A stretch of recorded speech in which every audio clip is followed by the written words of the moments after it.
When the job offer came through, I didn't think twice. It was a last-ditch effort to escape the monotony of my old life. After a string of dead-end gigs, I was desperate for a change. Anything to shake things up. The advertisement in the local paper was vague, but the pay was good, the hours were flexible, and the idea of working in an old hotel intrigued me. The letter came a week later, confirming my acceptance for the position. Night manager, it said. Start at midnight at the Hollowcrest Hotel. We have 4 rules to follow. I'd never heard of the Hollowcrest Hotel before, but the name had a strange pull. The moment I saw it, I felt a weird, unexplainable connection to it. The letter was oddly formal, but there was something calming about it, as if it had been written specifically for me. The hotel itself was in the middle of nowhere, nestled on a lonely hill, surrounded by dense trees that seemed to whisper in the wind. The building looked like it belonged in a forgotten time, with its peeling paint and cracked windows. But there was a certain charm to it, a historical elegance that was hard to ignore. It wasn't the kind of place you would expect to find bustling tourists or eager guests, but the Hollowcrest had a reputation for being a haven for those seeking peace and quiet. And then the letter had mentioned the 4 rules. When I arrived for my first shift, the night manager, an older man named Gregory, handed me a thick leather-bound book, its pages yellowed and worn with age. "These are the rules," Gregory said, his voice deep and gravelly, like he'd been here longer than he cared to admit. "They've been in place for as long as the hotel has stood. Follow them and you'll be fine." I took the book, feeling its weight in my hands, and opened it to the first page. The rules were written in neat, precise handwriting, each word deliberate and firm. 1. Never go to the basement after midnight. 2. If you hear footsteps behind you, do not turn around. 3. Always lock the front door at 3 a.m. 4. Do not enter room 13. Gregory didn't explain them, but there was a sense of finality in his tone. The rules were non-negotiable. I had no idea why room 13 was forbidden or why the basement was off limits, but Gregory's demeanor made it clear that these were not suggestions. They were directives, and to ignore them was to invite something I didn't want to face. As he led me through the hotel, showing me the staff-only areas, I couldn't help but feel like I was being watched. The walls creaked, the floors groaned, and I could sense something lurking in the corners, just out of view. It wasn't anything overt, but it was enough to make the hair on the back of my neck stand up. "You'll be managing the night shift," Gregory said, his voice low and almost soothing. "Guests usually check in around dusk, and most of them leave by morning. But every once in a while we get someone who stays longer. They're usually the ones who break the rules." I nodded, trying to take in everything he was saying. I had no idea what he meant, but I knew one thing for sure. This place was unlike any other hotel I had ever been to. When my shift began, the air in the hotel felt heavier. The lobby was quiet, almost too quiet. The front desk, old and polished, had a dim light glowing above it. The clock on the wall ticked loudly, as if reminding me of the hours I was now bound to keep. It was just past midnight, and the first guest arrived. A middle-aged woman, dressed in black, with sharp eyes and a stiff posture. She checked in without saying much, only offering a curt nod. The bell above the door jingled softly as she disappeared up the staircase, leaving me alone in the lobby. I glanced back at the book Gregory had handed me. The rules were simple enough, but why were they so specific? What happened after midnight? Why the basement? Why room 13? I felt a cold draft across the room, making the hairs on my neck stand up again. I glanced at the staircase where the shadow of the woman had just disappeared. My gaze lingered on the top of the stairs, and something about the silence that followed felt unnatural. The door of the hotel creaked open suddenly, and another guest arrived. This time, a young man in a leather jacket, his eyes dark and distant. He walked up to the desk without saying a word, and I could hear his boots clicking on the floor as he approached. "I'd like to check in," he said in a low voice. His accent was thick, unfamiliar. I started to go through the usual check-in process, but the man stopped me before I could finish. "Room 13, please," he said. His gaze didn't meet mine, but his voice held a certain weight to it, as if he already knew something I didn't. Room 13. Gregory's warning rang through my head, and I hesitated. "I'm afraid room 13 is unavailable tonight," I replied, my voice steady but unsure. The man didn't say anything for a moment, but I could see his eyes narrow. He leaned in closer, his voice lower now, barely above a whisper. "Are you sure?" he asked. Something about his question made me uneasy, and a chill ran down my spine. I wanted to tell him the truth, tell him that room 13 was off limits, but I wasn't sure what would happen if I did. Would he force his way in? Would something happen to him? I glanced nervously at the clock. It was 1 a.m. The man's eyes were still locked on mine, his expression unreadable, but there was something in the way he stood, something in his posture that unsettled me. It wasn't just the fact that he had asked for room 13. It was the way he seemed to already know about it. I could feel the weight of the room pressing down on me, and I wondered if I had made a mistake in refusing him. I'm sorry," I said, trying to sound confident.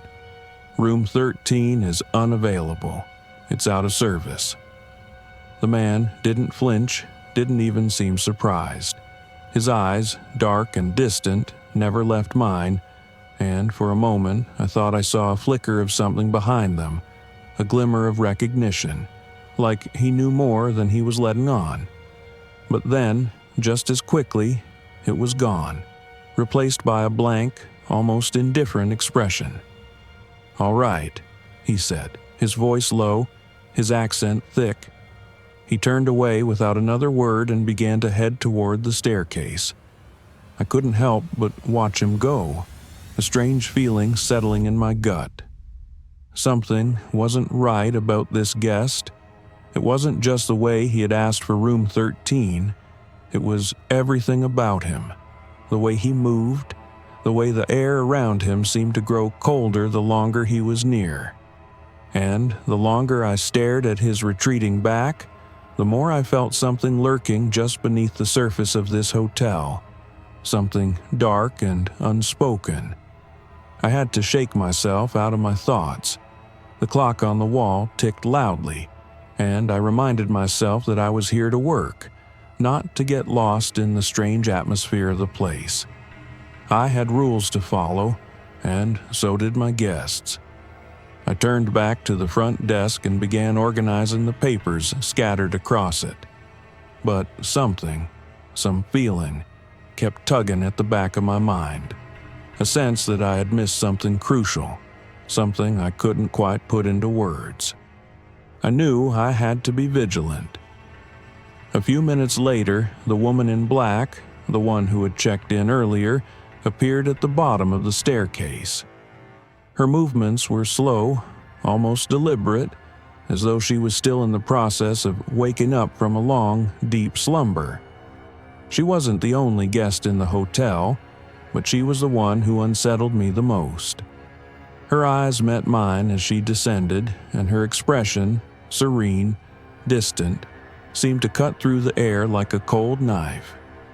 I tried to smile, to be professional. "Is everything all right, ma'am?" I asked, my voice a little more shaky than I intended. She nodded, her lips curling into a faint smile that didn't reach her eyes. I'm fine. Just getting some air. The halls are strangely silent tonight." Her words sent a chill down my spine. The halls were silent. Too silent. It wasn't just the lack of noise, it was the absence of it. I had worked in plenty of quiet places before, but this was different.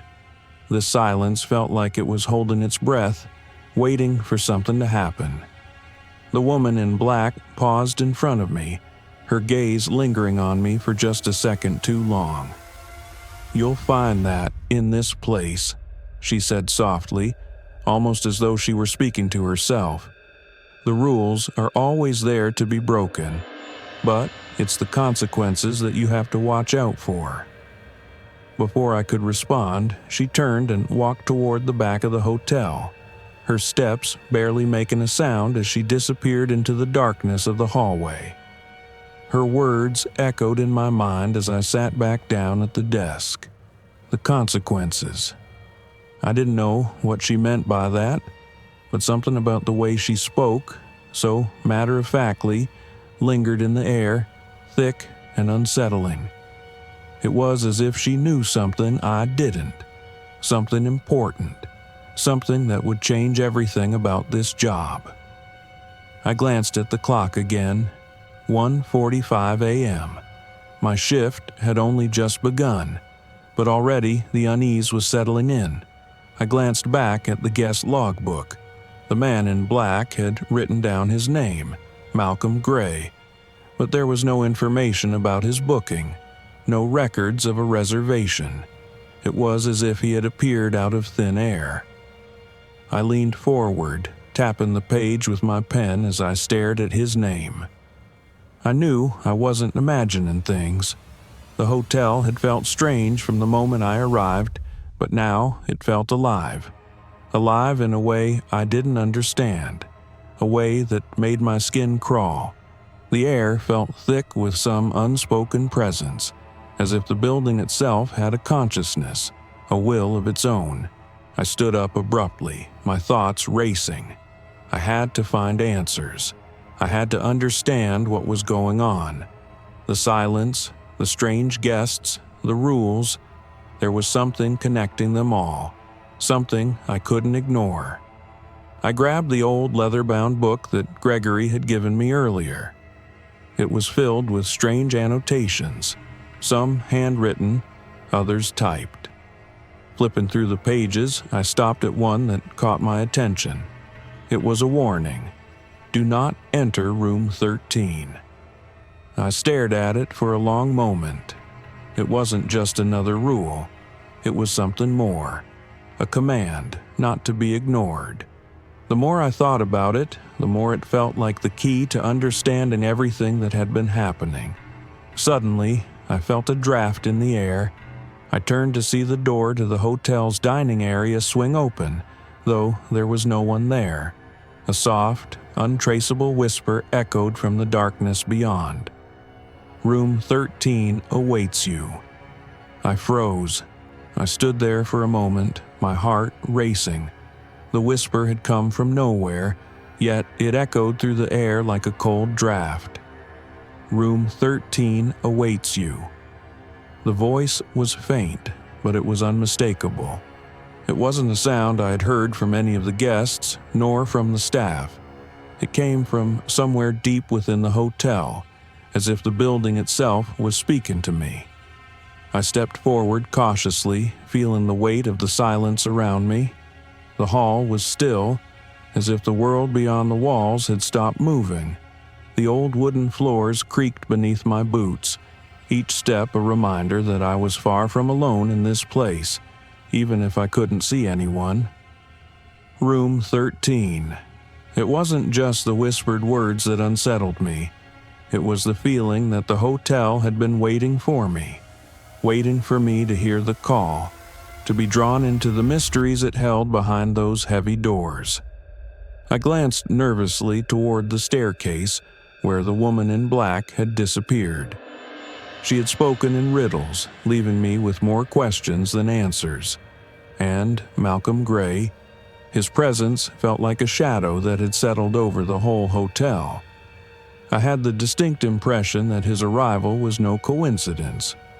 The clock on the wall ticked loudly, breaking the silence, and my gaze flicked to it. 2:15 a.m. I had been here for only a couple of hours, but already the eerie weight of the place had begun to wear on me. The rules, the silence, the guests, they all felt like part of some larger, unsettling game. I couldn't help but wonder if room 13 was at the center of it all.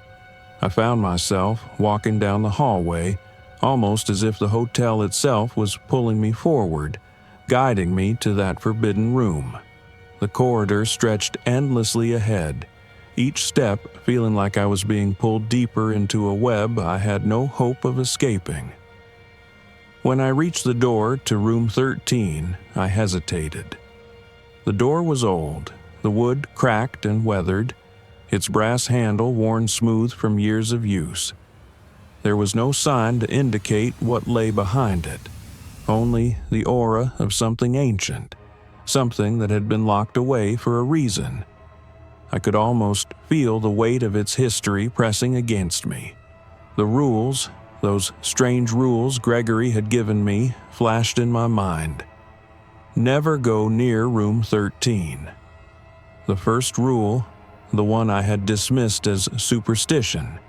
But now that I stood before it, the rule seemed less like a precaution and more like a warning. I reached out, my hand trembling as I touched the handle.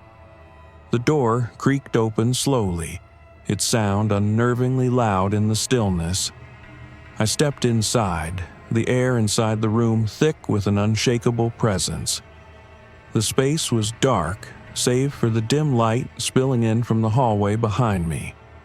I could barely make out the details of the room: a bed, an old wardrobe, a few pieces of worn furniture. But what drew my attention was the large, full-length mirror across the room. It wasn't the reflection that unsettled me. It was what I saw beyond it. The room behind the mirror wasn't the same room I was standing in. It was darker, older, almost like an alternate version of the space. The shadows in the reflection seemed deeper, more oppressive, as if the light in the mirror had a mind of its own. And there, standing in the corner, was a figure. I blinked. It was gone. My breath caught in my throat. I looked around the room again, but there was nothing. The room was empty. Yet the feeling of being watched was undeniable. The mirror seemed to pulse with a life of its own, drawing me in. I moved closer to it, unable to tear my eyes away from the strange, distorted reflection. I reached out toward the mirror. As my fingers brushed against the cold glass, I felt a sharp jolt run through my arm, as though I had touched something that shouldn't have been there. The air around me grew colder, and the whispering began again, louder now, coming from the depths of the reflection. "It's not too late." I recoiled, pulling my hand away, my heart racing. The voice, deep and distorted, filled my ears, but the room remained silent. The mirror flickered, the image within it shifting as though something was moving just beyond the surface. I turned quickly, my mind racing. I had to leave. I had to get out of this room, away from the mirror, away from whatever dark force was pulling me in.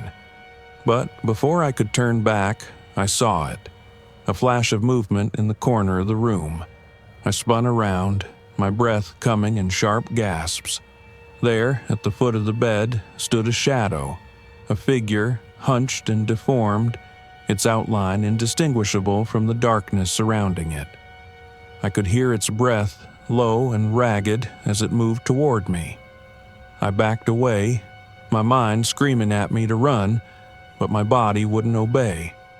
The figure was too close now, its face just out of reach. The room had grown impossibly cold, the shadows pressing against me like a living thing. "You shouldn't have opened the door," the figure hissed, its voice like gravel being scraped across stone. And then the door slammed shut behind me. I stood frozen in place, my back pressed against the door, heart pounding in my chest. The shadows in the room moved like liquid, creeping toward me, curling and twisting with each passing second. The figure, whatever it was still standing at the foot of the bed, its presence filling the room with a chilling sense of dread. I could feel its eyes on me, though I couldn't see its face clearly. It was just there, a dark mass in the corner of my vision. The air in the room had grown thick and suffocating, as if it had turned to liquid, drowning me with its weight. I could feel the shadows pulling at my legs, my feet rooted to the floor, refusing to let me move. The figure stepped forward slowly, each step deliberate, like it was savoring my fear. It had no defined shape, no features I could make out, but I could feel it, a presence that seemed to drain the warmth from the air. The room grew colder with each movement it made. I shivered, my breath coming out in jagged bursts. My mind screamed at me to run, to find the door, but my body felt paralyzed. "You shouldn't have opened it," the figure whispered again, its voice raspy and unnatural. The words seemed to echo in my head, reverberating through the walls. It wasn't speaking directly to me. It felt like it was speaking to the very space of the room, to the air, to the shadows themselves. The voice was unsettling, foreign, and yet familiar all at once. I wanted to scream, to break the silence that hung in the room like a thick fog, but my voice wouldn't come. The more I tried to focus, to gather my thoughts, the more the room seemed to close in on me, as if the very walls were folding inward, shrinking. It felt like the space around me was alive, suffocating me with its presence. The figure stopped moving and stood still for a moment, like it was waiting for something. I dared not look directly at it. I could feel its gaze, but I didn't want to meet it. Every instinct I had told me not to acknowledge it, not to give it the power of my attention. But something in me knew that wasn't possible. This figure, this thing, was here because of me. I was trapped. There was no way out. The whispers started again, this time louder, more urgent. "You should have listened to the rules." The words echoed in my mind, their meaning cutting through the fog of fear. I thought back to the warning, the strange set of rules that had been handed to me when I first started working here. I had dismissed them as nothing more than superstition, the kind of stuff people in small towns like to tell newcomers to make them uneasy. But now, standing in this room, I realized just how wrong I had been. Never go near room 13. I had broken that rule. I had stepped inside, and now I was paying the price. The figure in front of me seemed to be the embodiment of that price, a manifestation of the consequences of my actions. I took a step backward, my body finally responding, but the shadows seemed to swirl around me, blocking my retreat. I reached for the door handle, but it was as if the door itself had disappeared. I felt the panic rise in my chest. The more I fought to escape, the more the room seemed to shift, the walls pressing closer, the shadows growing thicker. I couldn't breathe. The figure raised its hand slowly, and the air grew colder still. My teeth started to chatter from the chill, and I felt a biting pain in my chest as though something was clawing at my heart. The figure's hand didn't touch me, but I felt its presence. It was inside my mind. "You have awakened it." The voice was no longer a whisper, but a deep rumble that echoed throughout the room. The air shimmered, and I could feel the walls pulsing, as if the entire room was alive, breathing, responding to the presence of the figure. I turned toward the only window in the room, hoping to find a way out, but it was covered in a thick layer of dust, the glass opaque and cracked. I banged my fist against it, desperate to break it open, but the glass wouldn't shatter. It was as if the room itself was holding me, locking me inside. Then the figure spoke again, its voice filling every corner of the room, vibrating through my body. There is no escape now. It didn't sound threatening. It sounded resigned, almost sad, but that sadness only made it worse. The figure's presence was overwhelming, and it was clear that whatever it was ancient. It had been here long before I ever arrived, and now it was a part of this place, this hotel.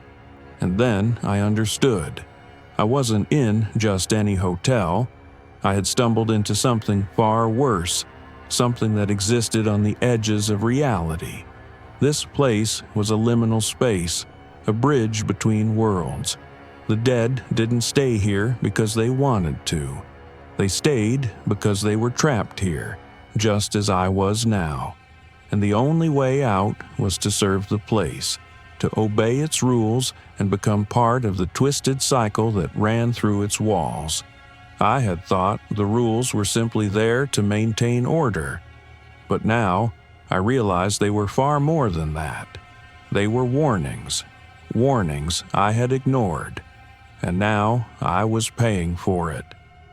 The shadows around me began to close in, the air thick with the energy of something old and unforgiven.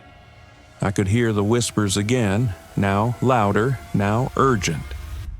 It's time to face the consequences. The figure stepped closer, its form becoming clearer, and I could see it now. Its face, twisted, hollow, a reflection of the fear and sorrow that had once lived in this hotel. The last thing I saw before everything went dark were its eyes, empty, yet somehow full of everything. And then I was gone. I opened my eyes, but the world around me was different. I was no longer standing in the room, staring at the figure that had haunted me. Instead, I found myself in a vast, open space, one that seemed to stretch on forever. There were no walls, no boundaries, just an expanse of swirling shadows and dim light, as if I had been pulled into some kind of liminal realm, a place between realities. I stood still, trying to comprehend what had happened. My body felt weightless, almost as though I wasn't entirely here. The shadows moved, twisting and shifting around me, and I felt an eerie sense of déjà vu, as if I had been here before, or perhaps I was always meant to be here. The air was thick, suffocating in a way that made it hard to breathe. Every movement I made seemed to cause the darkness around me to ripple, as though I was disturbing something ancient, something that didn't want to be disturbed. But I couldn't stay still. I couldn't just let whatever this place was consume me. "You've come back." The voice came from all directions, echoing in my mind, vibrating through the very air around me. It wasn't the figure from the room. It wasn't anyone familiar. It was a presence, a voice that seemed to come from the very foundation of the space I was in. It felt ancient, and it was aware of me. I turned, trying to find the source of the voice, but the swirling darkness made it impossible to tell where I was. There were no edges, no walls, only the endless void that seemed to stretch on forever. My feet didn't touch the ground. I wasn't sure if I was standing or floating. "You shouldn't have opened the door." The voice was calm, matter of fact, like it was speaking to a child who had just made a foolish mistake. It was patient, but there was a harshness underneath, like the very nature of the space around me was angry, furious even. I closed my eyes, trying to focus, trying to think clearly, but it was impossible. My head was spinning, my thoughts tangled in a web of confusion. The rules, the strange warnings I had been given, the strange figures I had seen, they all started to piece together like fragments of a puzzle.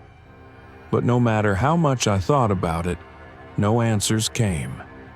Suddenly, a figure appeared before me, stepping out from the swirling shadows like it had materialized out of thin air.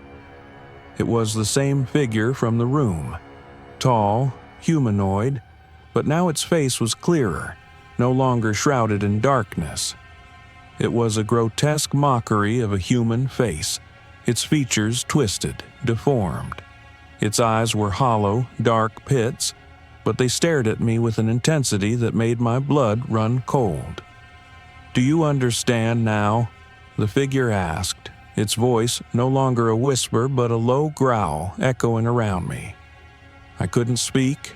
I couldn't even move. The figure's presence was suffocating, its very being pressing in on me. I could feel it in my bones, in my soul. This was not just any being. This was something far older, something that existed beyond the physical world, beyond time and space. This place isn't meant for the living. The figure's lips curled into a twisted smile, though the expression didn't reach its eyes. You were never meant to find it, but now you are here. The words hit me like a ton of bricks, and I felt a sickening realization wash over me. I wasn't just stuck in some strange, haunted room. I was in something else. Something far worse. This wasn't just a hotel. This place was a prison, a limbo between the world of the living and whatever was waiting beyond. And now, I had become part of it. The shadows around me began to ripple again, and I felt myself being pulled toward the figure. No matter how hard I fought, no matter how much I tried to resist, my body moved against my will. It was as if the shadows were alive, guiding me to where I didn't want to go. The rules were always meant to keep you here. The figure's voice was almost amused now. But you've broken them. Now you belong to the hotel. I screamed, but my voice didn't leave my throat. The space around me twisted, distorting like a nightmare come to life. The walls seemed to bend, folding in on themselves, the darkness swallowing everything whole. The figure stepped closer, its cold hand reaching out toward me. The door you opened is a bridge between worlds, a passage for those who have nowhere else to go. It paused, and the grin on its face widened. You, like so many others, have come through that door, and now you'll stay. Forever. The last word echoed in my mind, vibrating through my body like a shock wave. The realization hit me with a sudden, horrifying clarity. I wasn't just trapped in a haunted hotel. I was trapped in this place. The rules, the figures, the eerie silence, it was all part of a greater design, a never-ending cycle that I had become a part of. The hotel was alive, but it wasn't a place for the living. It was a resting place for the dead. And now, I was one of them. The figure moved closer, and I felt my body falter, my strength draining from me. I couldn't escape. I couldn't run. The shadows closed in, and then everything went dark. I don't know how long I was unconscious. Time had no meaning in the place I found myself in. The moment the darkness consumed me, I was transported somewhere else, somewhere cold. I felt weightless, as if my body had no form, just floating in an endless void. My senses were dulled, and my mind drifted, caught in a sea of endless fog. Every thought felt distant, disconnected, as if I was fading away, becoming less and less of what I had once been. Then, suddenly, a sharp pain stabbed through my chest. I gasped, the sensation so real, so intense that it pulled me back into consciousness. I blinked, but the darkness was still there, surrounding me, suffocating me, like a heavy blanket I couldn't lift. I tried to move, but my body wouldn't respond. I was paralyzed. "You're awake," a voice said, low and gravelly, sending a chill through my spine. The words seemed to seep into my mind as if they were speaking directly to my thoughts. The voice was familiar. It was the same voice I had heard before, deep, guttural, with an authority that made my bones ache. I wanted to scream, to fight back, but I couldn't. I couldn't move, couldn't speak, couldn't even breathe properly. The weight of the shadows around me seemed to press harder, crushing me from all sides. You belong to this place now. The words washed over me, and I felt a sickening wave of realization flood my mind. The hotel wasn't just haunted. It wasn't just a building that had absorbed the spirits of the dead. It was alive, and it wanted me. The dark figure, the one I had encountered in the room, the one that had spoken of the rules and of the consequences, was standing before me. Its shadow stretched across the walls, growing larger as I struggled to move, to break free.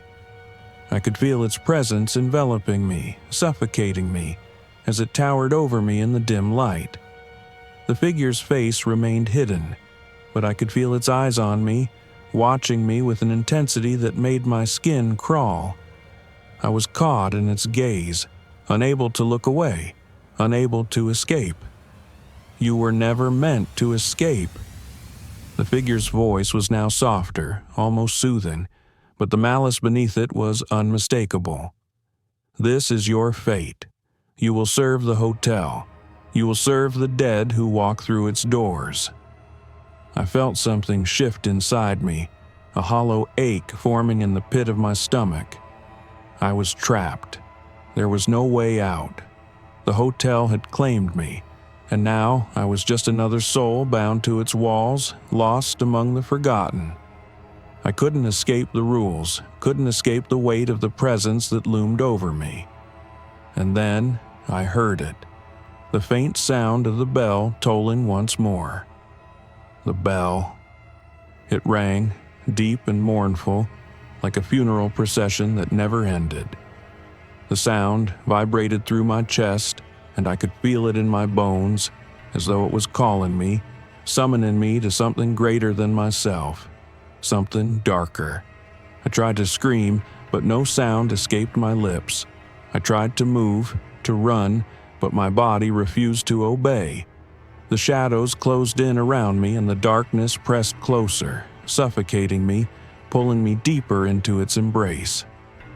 The bell rings for those who are trapped. The figure's voice echoed, its words reverberating in my skull. The bell calls them back, calling them to stay. The living are not meant to enter this world, but once you cross the threshold, there is no return. The world around me began to shift, the shadows growing deeper, darker. The walls of the hotel stretched out, bending in ways that didn't make sense.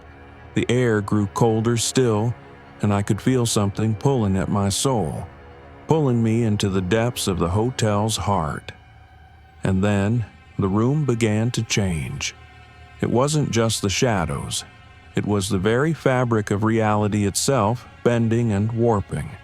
The familiar walls, the desk, the chair, the floor, everything was melting away, replaced by something more ancient, more terrifying.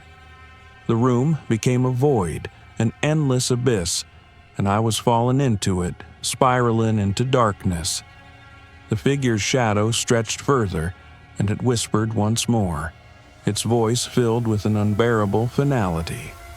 You are one of us now. And as the darkness consumed me, I felt it. The shift inside me, the change that had taken place. I was no longer the same person who had walked into the Hollow Crest Hotel. I was now a part of it, bound to its twisted cycle of life and death, to the hotel that was more than a building. I was bound to the dead who came here every night. The bell had called me, and I would never escape.